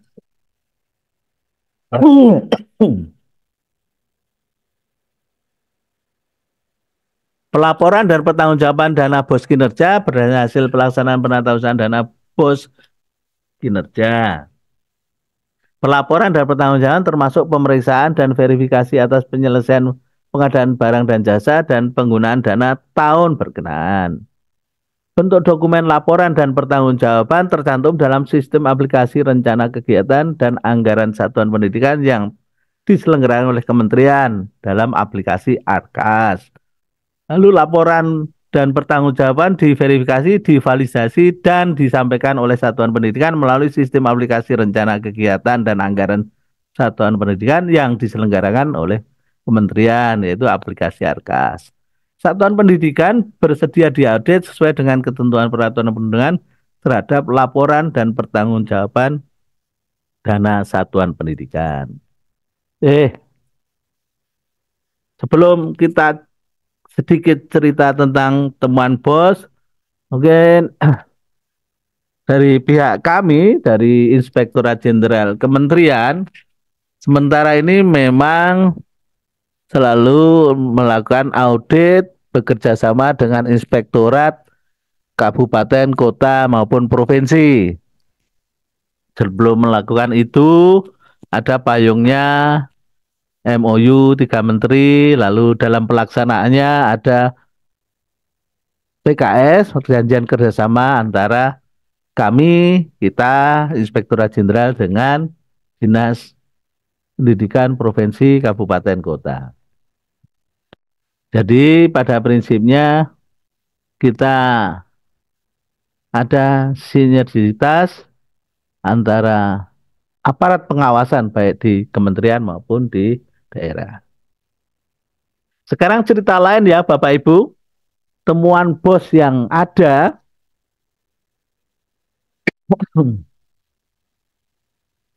semoga tidak ada di sekolah Ibu, Bapak. Semoga tidak ada di pengelolaan bos kinerja. Mau cerita sedikit aja lah. Belanja honorarium itu apa? Yang terjadi penyimpangan yaitu honorarium fiktif. Lalu pemotongan honorarium tenaga honor, duplikasi pembayaran honorarium, penerima honor rutin dan bulanan tidak tercantum di Dapodik. Nah, tidak tercantum kok dikasih honor, aneh. Lalu penerimaan honor yang tidak berhak menerima, tidak ada surat SK, surat tugas, lalu presensi dan lain-lain. Pembayaran honor melebihi ketentuan, honorarium belum dibayarkan, kewajaran pembayaran honor tidak dapat diyakini, kelayakan penerima pembayaran honorer tidak dapat diyakini. Nah ini wajar, layak itu ya memang ada standarnya. Jadi kalau melebihi ya ini ada catatan dari kami, setiap pembayaran honor kegiatan di luar tupoksi dapat dibayarkan baik PNS dan non-PNS. Namun harus dimasukkan ke komponen penggunaan lain di luar komponen pembayaran honor pada ARKAS. Misalnya untuk kegiatan PPDB, pelaksanaan kegiatan pembelajaran dan ekstrakurikuler.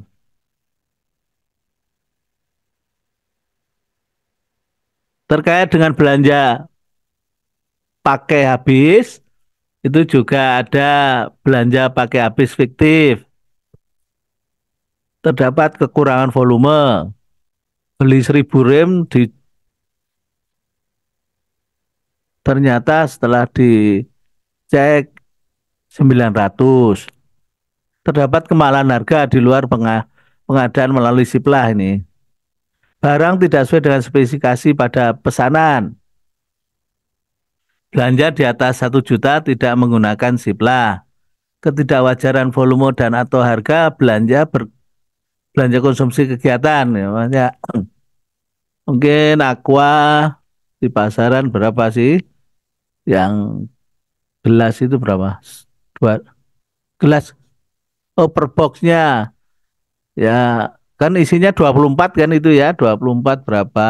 Sampai 100.000 ya nggak sampai lah. Itu kewajaran tadi ya. Lalu pembelian konsumsi pada kegiatan yang tidak didukung dengan undangan, daftar hadir, notulen, dan kelengkapan lainnya. Barang belum dicatat dalam buku persediaan, termasuk mutasi masuk maupun keluar barang. Lanjut terkait dengan belanja jasa. Belanja jasa fiktif. Belanja sewa tidak dilengkapi dengan bukti yang memadai. Biaya dan atau volume sewa jasa tidak dapat diyakini kewajarannya. Langganan jasa tidak relevan dan atau mendukung kegiatan belajar mengajar dan atau ekstrakurikuler. Nah, itu langganan jasa. Terkait dengan belanja pemeliharaan, nih belanja pemeliharaan fiktif, terdapat kekurangan volume pekerjaan, terdapat kemahalan harga, barang tidak sesuai dengan spesifikasi pada pemesanan, belanja di atas 1 juta tidak menggunakan sejumlah ya ini sama deh, biaya dan atau volume pekerjaan tidak dapat diyakini kebenarannya. Terdapat biaya pemeliharaan di luar yang telah ditentukan dalam Juknibos. Ini Juknibos loh ya, jangan bos kinerja. Jadi dipisahkan nanti ya. Bapak Ibu yang menerima bos, pasti menerima bos ada juknisnya. Bapak Ibu yang menerima bos kinerja juga diikuti dengan juknis.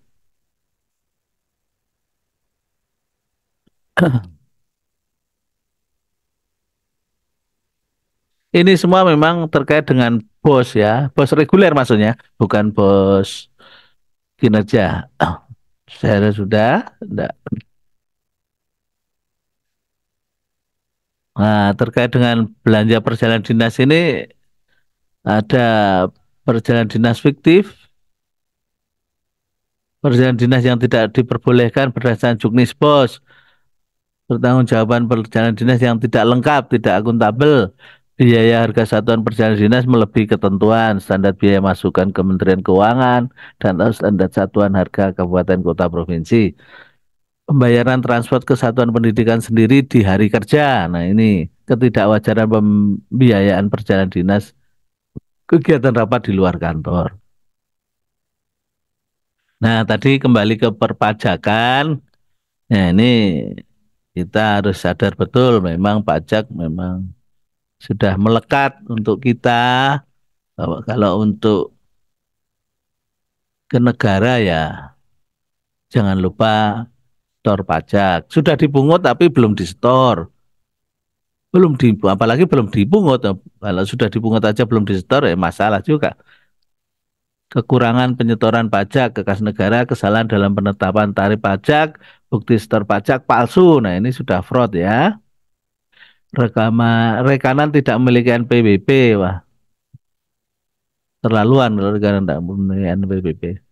Bendahara sekolah swasta belum meminta bukti setor pajak dari penyedia. Nah, tadi sudah saya singgung sedikit kalau untuk swasta karena dia bukan wajib pungut ya, mintalah pada penyedia. Nah, ini perlu diingat bahwa kalau memakai Siplah tadi menggunakan Siplah pajak sudah dipotong pada setiap transaksi. Jadi sudah terjamin Ibu Bapak nggak usah repot kalau melalui Siplah.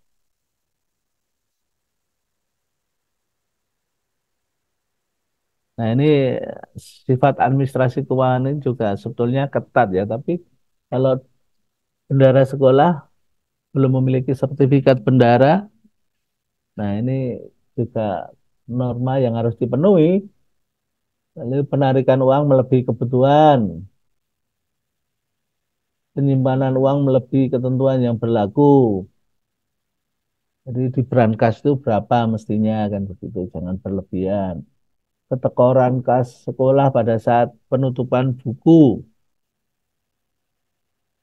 Bendahara tidak memiliki buku pembantu, bukti pengeluaran tidak dipungut, bukti pengeluaran tidak diinput ke dalam BKU, permintaan dana bos dari rekening sekolah ke rekening pribadi. Nah ini juga Tidak boleh pencatatan buku kas umum pada aplikasi Arkas tidak didukung dengan bukti yang valid. Dana BOS dikelola oleh yayasan. Dana BOS dicampur dengan uang lain seperti uang komite dan uang yayasan dalam satu rekening yang sama. Dana BOS digunakan untuk membiayai hal-hal yang dilarang dalam juknis. Kesalahan pencatatan dan atau perhitungan dalam penggunaan dana BOS. Dana BOS digunakan untuk kepentingan pribadi. Satuan pendidikan tidak melakukan stok opnam kas setiap akhir bulan. Penggunaan dana BOS belum sepenuhnya didukung oleh bukti yang relevan, kompeten, cukup, dan memadai. Pencatatan pada BKU tidak sesuai dengan kronologi tanggal transaksi dan bukti pertanggungjawaban. Ini saya ingatkan lagi bahwa setiap transaksi memang segera dibukukan karena Bapak Ibu mungkin punya kegiatan lain, lupa nanti akhirnya jadi masalah.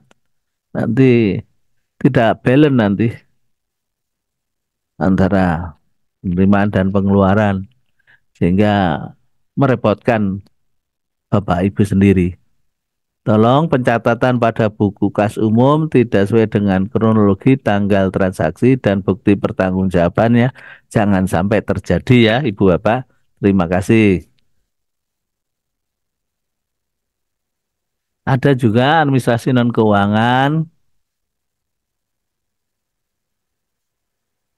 Ini saya rasa terkait dengan BOS reguler ya Pak ya. Tapi kalau Ibu Bapak karena memang menerima BOS reguler ini sifatnya mengingatkan saja. Karena pasti BOS kinerja juga menerima BOS reguler.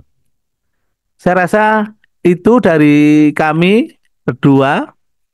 Apabila dalam informasi atau penjelasan kami kurang jelas, nanti kita beri penjelasan yang lebih lanjut. Silakan nanti berkomunikasi dengan panitia apa yang kurang bisa dimengerti sehingga kita dapat memberikan keleluasaan dalam penjelasannya.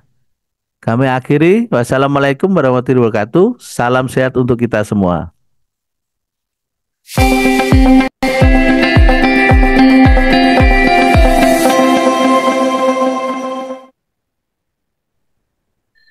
Baik, terima kasih Pak Robertus atas materi yang telah disampaikan, Pak.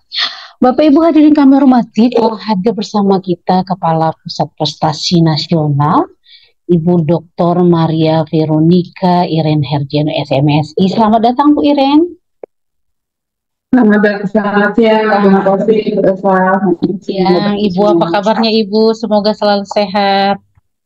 Ya. Baik. Terima kasih. Baik, Ibu, selamat datang juga kami ucapkan kepada Bapak Lugina Sukma dari Inspektorat 2. Selamat datang Pak Lugina. Baik, Bapak Ibu hadirin yang kami hormati, untuk sesi selanjutnya yaitu pengarahan dan juga paparan materi kebijakan terkait program BOS Kinerja Prestasi yang akan disampaikan oleh Kepala Pusat Prestasi Nasional. Kepada Bu Iren kami persilakan. Ya, baik, terima kasih Bu Elsa. Assalamualaikum warahmatullahi wabarakatuh. Terima kasih untuk kehadirannya Bapak Ibu semua pada acara daring. Kita melakukan diskusi, kita melakukan BIMTEK tentang percepatan pemanfaatan dana BOS kinerja sekolah prestasi. Nah, sebelum saya menyampaikan tentang pemaparan bagaimana apa yang harus dilakukan oleh sekolah untuk pengelolaan BOS kinerja sekolah prestasi, saya ingin menyampaikan bahwa Pusat Prestasi Nasional sebagai sarana salah satu satuan kerja dari Kemendikbud yang bertugas untuk mengelola pengembangan talenta. Nah, kami setelah melakukan fasilitasi terhadap berbagai pihak-pihak, ya. Salah satunya di sini adalah sekolah yang kami sentuh untuk bisa terus dapat meningkatkan prestasinya. Dari peserta didik telah dilakukan serangkaian lomba ya untuk anak-anak peserta didik melakukan aktualisasi. Ada OSN, O2SN, kemudian LDBI, Lomba Debat Bahasa Indonesia, FLS 2N, itu merupakan serangkaian fasilitasi yang kami lakukan untuk peserta didik. Nah, Kemendikbud juga ingin menyentuh ke satuan pendidikannya, yang mana satuan pendidikannya ini adalah dari manajemen sekolah dan juga dari para pengajarnya, dari guru-gurunya. Saya izin share screen.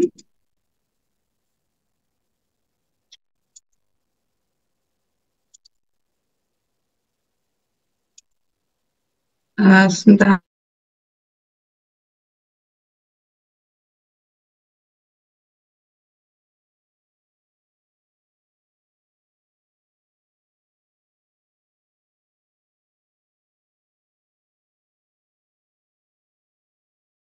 Apakah nampak Bu Elsa?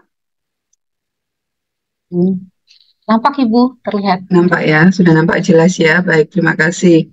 Baik, jadi Bapak Ibu sekalian, di sini saya ingin mengingatkan kita kembali ya bahwa BOS Kinerja ini bertujuan untuk memacu satuan pendidikan melalui melakukan percepatan perbaikan mutu pendidikan. Nah, BOS Kinerja Prestasi sendiri sesuai dengan Permendikbudristek nomor 63 tahun 2023 ini terbagi menjadi 3, yaitu sekolah penggerak, sekolah prestasi, dan sekolah kemajuan terbaik. Yang kita bicarakan siang ini adalah terkait dengan sekolah prestasi. Nah, agar dapat kita melihat ada 4 prinsip yang ingin kita dorong dengan adanya BOS Kinerja Prestasi ini. Yang pertama adalah dari sisi kuantitas prestasinya. Suatu sekolah ya yang bisa diberikan BOS Kinerja Prestasi dan bisa mempertahankan untuk penilaian berikutnya adalah apabila semakin banyak prestasi yang dihasilkan. Kemudian yang kedua adalah kualitas prestasinya. Nah, kita tahu bersama bahwa saat ini dari sejak jenjang satuan pendidikan, kemudian dari sejak kabupaten kota, provinsi, nasional, ini banyak diselenggarakan lomba-lomba. Harapannya adalah apabila para murid, para peserta didik ini mencapai prestasi yang setinggi-tingginya, maka BOS Kinerja Prestasi ini akan dinilai semakin layak untuk diberikan. Nah, begitu juga dengan peningkatan prestasi. Nah, ini mencakup juga antara kuantitas dan kualitas prestasi, ini bisa terekod dari sekolahnya. Jadi, Bapak Ibu, saya perlu ingatkan bahwa kadangkala di sekolah itu, pertama kalau memang ekosistemnya ataupun sistem integrasi sistem jejak penerimaan siswa, kemudian pembinaannya, ini belum terstruktur dengan baik, maka pemberian BOS Kinerja Prestasi ini lebih dikarenakan ada siswa-siswa tertentu yang sangat punya potensi dengan dorongan dari keluarga. Ini terbukti juga pada kami melakukan survei. Puspresnas melakukan survei bahwa dorongan terbesar seorang anak berprestasi itu adalah dari keluarga. Nah, jadi ini perlu juga diimbangi bagaimana satuan pendidikan sekolah itu juga menciptakan suatu sistem yang baik begitu supaya prestasi ini bisa dipertahankan baik bagi peserta didiknya maupun bagi sekolahnya. Yang keempat adalah pembangunan ekosistem. Semakin berprestasi sekolah, semakin besar partisipasi dalam membangun ekosistem berprestasi di daerah melalui pengimbasan. Nah, salah satu juga BOS Kinerja Prestasi yang diberikan adalah bagi sekolah-sekolah yang dinilai memiliki kapasitas untuk bisa melakukan atau mengimbas sekolah-sekolah di sekitarnya. Ini sangat terkait dengan harapan bahwa sekolah-sekolah satuan pendidikan ini tidak hanya tumbuh dan berkembang bagi dirinya sendiri, tapi juga tumbuh dan berkembang bagi daerahnya. Nah, ini yang untuk kita bisa memberikan dampak ke daerah dan sekolah-sekolah sekitarnya. Ini yang diharapkan bahwa bos kinerja prestasi ini dapat meningkatkan keempat hal ini. Nah, Bapak Ibu sekalian, kita Bapak Ibu yang telah menerima ini sudah sangat familiar bahwa sasaran ini kita memfokuskan pada memiliki paling sedikit satu peserta didik yang berprestasi minimal di tingkat provinsi pada 2 tahun sebelumnya. Nah, memang alasan 2 tahun sebelumnya ini karena kondisi bahwa pada proses perencanaan kita membutuhkan informasi yang lebih presisi, lebih akurat tentang kondisi dari sekolah tersebut serta dari prestasi anak-anaknya. Nah, kemudian sasaran yang kedua kriterianya adalah penerima dana BOS reguler tahun anggaran berkenaan dan bukan sekolah penggerak. Kemudian untuk biaya, untuk besarnya insentif yang diberikan adalah variabelnya maksimal 100 juta. Nah, kita di sini menerapkan sistem poin dalam memperhitungkan skor prestasi dari sekolah tersebut. Nah, di sini kami ingatkan kembali untuk tingkat internasional, emas skornya 12, kemudian perak 11, perunggu 10, dan penghargaan khusus 9. Nah, ini di tingkat nasional, emas 8, perak 7, perunggu 6, dan penghargaan khusus 5, serta finalis 3,5, dan provinsi 2,5 skornya. Nah, penentuan besarnya di sini bahwa batas bawah biaya satuan ditetapkan sebesar 25 juta, atau 2,5 poin. Batas atas biaya satuan ditetapkan sebesar 100 juta. Nah, ini bukan berarti bahwa sebanyak apapun prestasi peserta didiknya adalah 100 juta, namun tetap berupaya bahwa sebanyak mungkin prestasi itu harus bisa diupayakan untuk dicapai oleh anak-anak dan sekolah. Nah, ini yang mungkin yang sangat penting bagi Bapak Ibu sekalian, penerima BOS kinerja prestasi, apa saja yang bisa dilakukan serta pemanfaatan dananya seperti apa. Kalau tadi melalui Bapak dari Inspektorat dijelaskan rambu-rambu hal yang harus dipatuhi dalam pengelolaan. Nah, ini kita menyampaikan apa saja yang bisa dilakukan untuk pemanfaatan dana BOSKIN. Yang pertama adalah asesmen dan pemetaan talenta. Bapak Ibu sekalian, kami dari Puspesnas BPTI membuat suatu instrumen tentang asesmen talenta. Nantinya akan ada sesi khusus tentang pengenalan itu. Bapak Ibu mungkin ya ini akan berguna bagi sekolah-sekolah. Misalnya ingin memetakan di dalam satu kelas itu anak-anak siapa yang punya potensi di bidang seni budaya, olahraga maupun sains. Riset atau inovasi ataupun sains seperti itu. Nah, ini kami membantu untuk mengenalkan prosesnya seperti apa sebagai gambaran Bapak Ibu sekalian. Sehingga komponen pemanfaatannya bisa Bapak Ibu menyelenggarakan asesmen talenta, kemudian mengevaluasi inovasi sistem asesmen talenta. Jadi Bapak Ibu sekalian, bahkan mungkin sejak penerimaan siswa baru itu bisa melakukan asesmen tersebut. Nah, jadi sejak anak-anak masuk sekolah, SD, SMP, SMA, begitu, ini bisa dilihat potensi-potensi yang ada.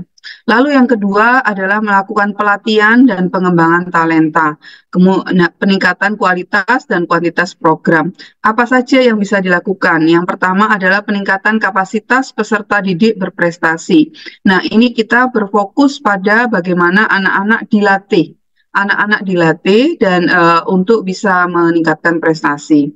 Kemudian yang berikutnya adalah peningkatan kapasitas bagi prestasi peserta didik untuk melanjutkan karir belajar. Lalu penyediaan sarana penunjang ketalentaan. Nah, ini kalau terkait dengan berapa jumlah yang maksimal bisa dibelanjakan untuk hal tersebut, pastinya tadi sudah disampaikan. Lalu yang berikutnya adalah penyelenggaraan kompetisi internal sekolah dan pembinaan partisipasi kompetisi eksternal. Bisa melakukan penyelenggaraan kompetisi internal sekolah maupun kompetisi dengan mengundang pihak dari eksternal dari sekolah-sekolah lain sekitar. Nah, ini sebagai suatu upaya untuk juga nantinya dapat mengembangkan ekosistem. Yang berikutnya adalah dalam hal pengembangan manajemen dan ekosistem.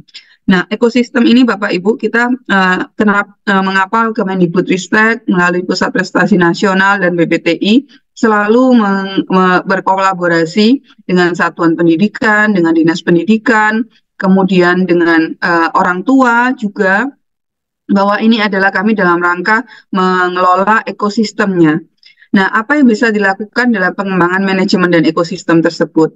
Yang pertama adalah peningkatan kapasitas guru dalam rangka asesmen dan pemetaan talenta, kemudian pengembangan kemitraan, kemudian pengembangan strategis manajemen talenta. Jadi Bapak Ibu bisa menyusun suatu program grand design sekolah, bagaimana sekolah akan mencapai suatu pengelolaan manajemen prestasi yang baik.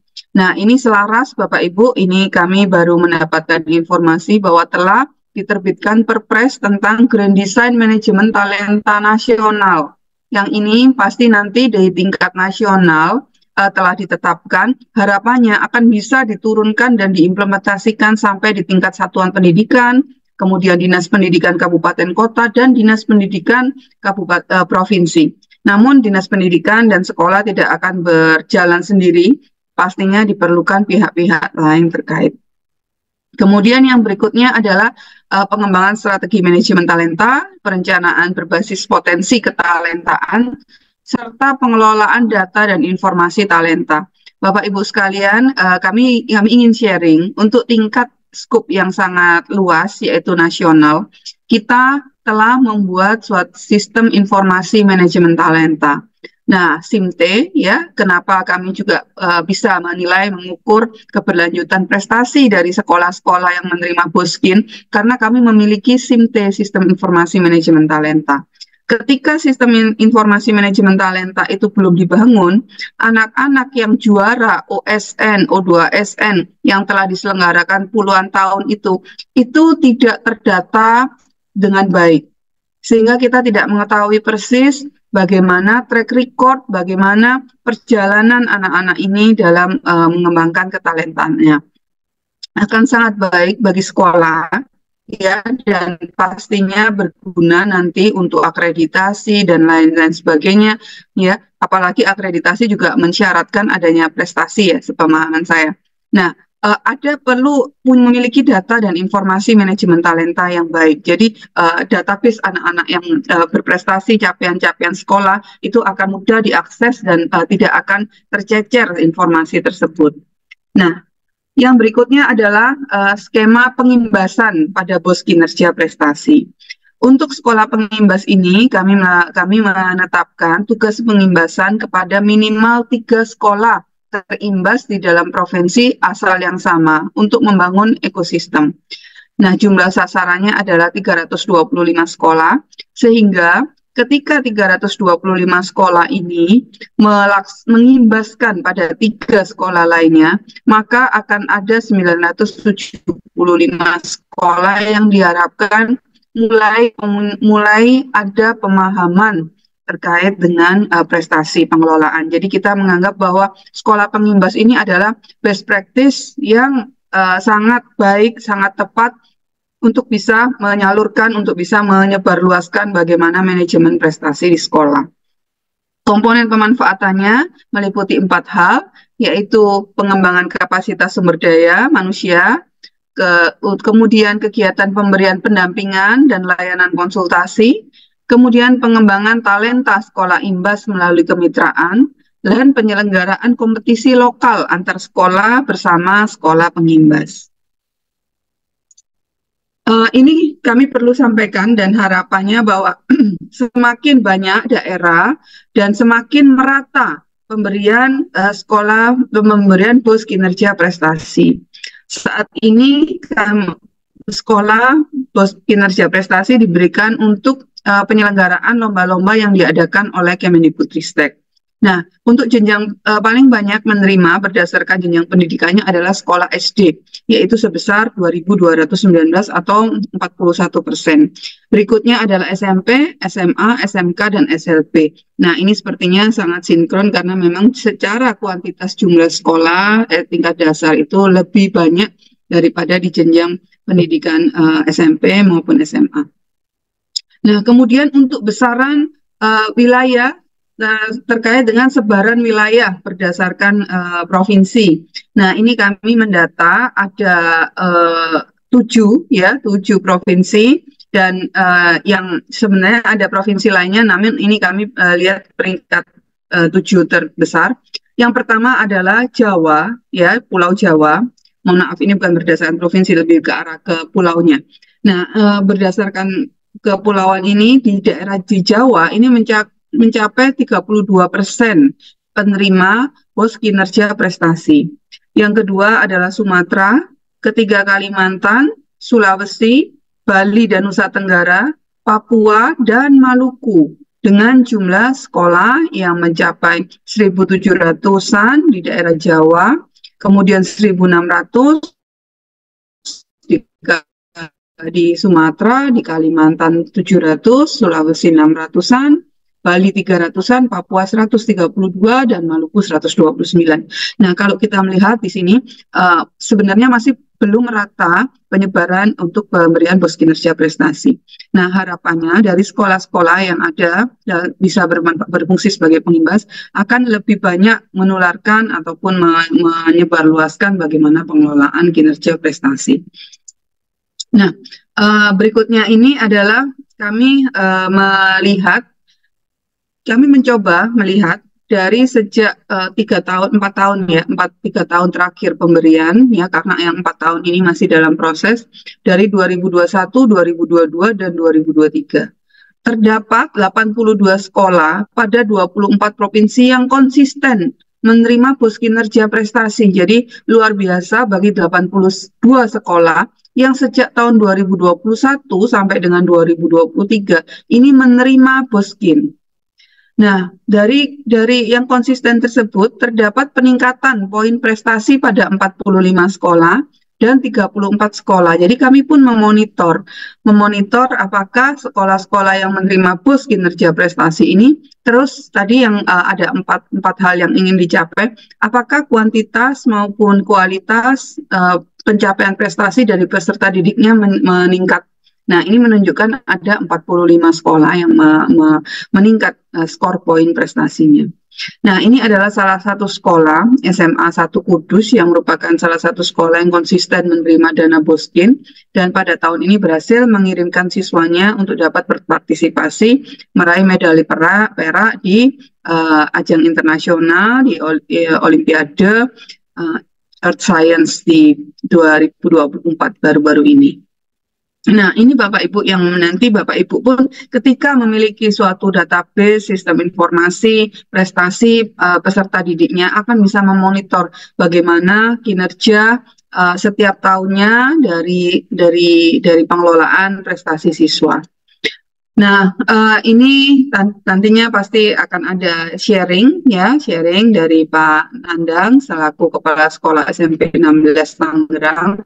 Namun ini kami mencoba mengutip bahwa apa yang disampaikan bahwa selama ini SMPN 16 Tangerang sangat berat sekali mengembangkan prestasi siswa dengan keberadaan dana minim, yaitu hanya 3% dari pos reguler dan dengan pos kinerja prestasi yang diterima sebesar 160 juta karena maksimal poskin 100 juta dan ternyata bisa berperan juga sebagai sebagai sekolah pengimbas maka mendapatkan 60 juta tambahan.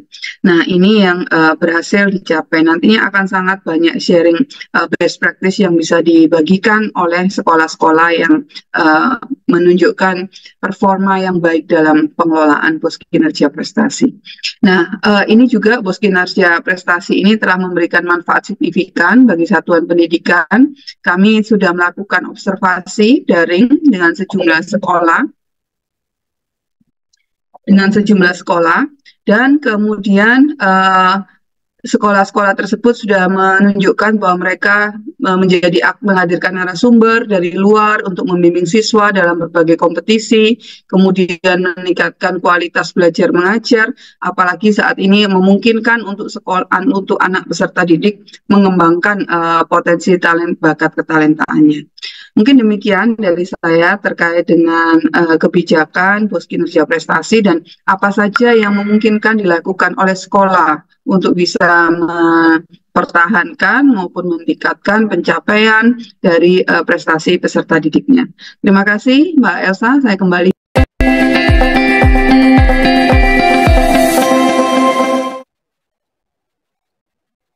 Baik Ibu Iren, terima kasih Ibu atas pengarahan dan juga materi yang telah disampaikan. Izin Ibu, kami setelah ini akan membuka sesi tanya jawab terkait dengan materi-materi yang sudah disampaikan sebelumnya.